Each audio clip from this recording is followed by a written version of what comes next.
Joining me now, Ohio Congressman Jim Jordan, chair of the House Judiciary Committee and just chair of the House Republicans. Mr. Jordan, welcome back. You think people... Good to be with you. I know Biden's crowing about a jobs number last week, but do you think people... We have a poll that shows financial distress by something like 41% of the population. You think people feel better, Jim Jordan, than they did 1 year ago or 2 years ago under Mr. Biden? Well, certainly not better than they did 2 years ago when you were in the White House and President Trump was running things. Wrong track numbers are as high as they've been in I don't know how long. So they certainly don't feel better than they did then. Look, we got a border that's not a border. We got record crime. We got record inflation. We got bad energy policy. So, go figure. Now, there were some decent economic numbers here recently on job creation. That's fine. I always cheer for the American economy. But I would argue that's happening in spite of the stupid policies from this administration, not because of. And that's a testimony to Americans, to small business owners, to job creators, to the ingenuity and the work ethic of the American people.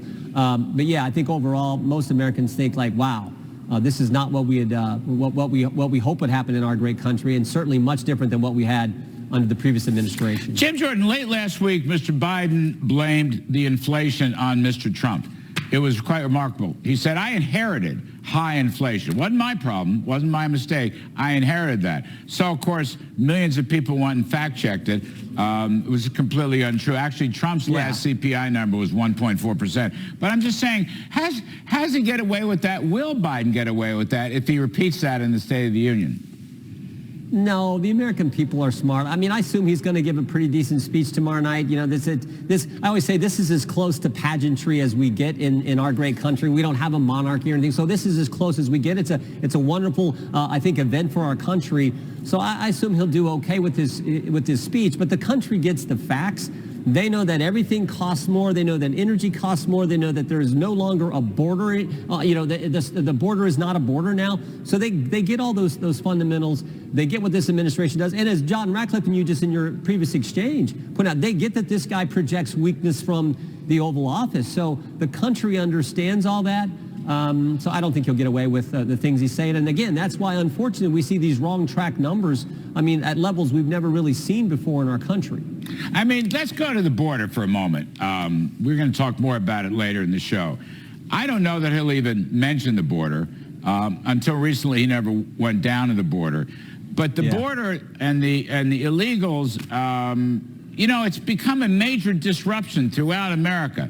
It's like New York City is a border state now. You know what I mean? Yep. The mayor of New York, finally, Eric Adams, has figured out that this is a big problem for him in New York. And so he's crying out for some changes and lots of money. Do you think, what's Biden going to say about immigration? Because, Jim Jordan, when I ask you that question, are people better off? It's not only actual reality, although that's a big part of it. It's how they think they're doing.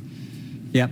No, a good point. I don't know if he'll mention it or not. He'll probably say it was time for a bipartisan solution to the problem that they created intentionally, as if, they controlled all the government, the House, the Senate, and the White House for 2 years, but now they want to work with Republicans. Makes no sense to me. Last week we had a hearing, Larry, where we pointed out why it matters. We had a dad who lost his son to fentanyl come and talk about the heartache his family's had to endure and live with because of this problem on our border, and how that has impacted so many families across the country in all the states. Then we heard from a law enforcement official, 38 years, a county sheriff, 38 years in law enforcement. He said 2 years ago, the border was the best and most manageable it's ever been. Today, it's the worst and that it's ever been. That all changed in 2 years. This is after 38 years of experience. He talked about the crime, the damage to property, the cost to schools, the cost to hospitals.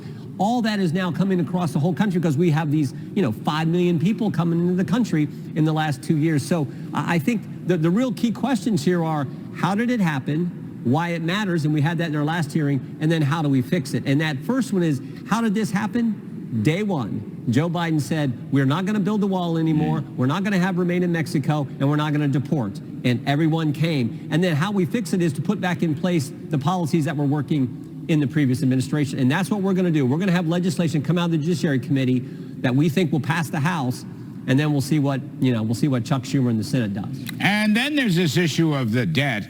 Some $5 trillion in new debt added on in 2 years under Biden. Let me ask you a question. Do you think that President Biden will announce in the State of the Union that he will go on a second date with House Speaker Kevin McCarthy, you know, maybe hit a local diner or a drive-in movie or somehow get together and talk about this problem we seem to have about excessive spending and debt creation and inflation. Can you see them going out again together?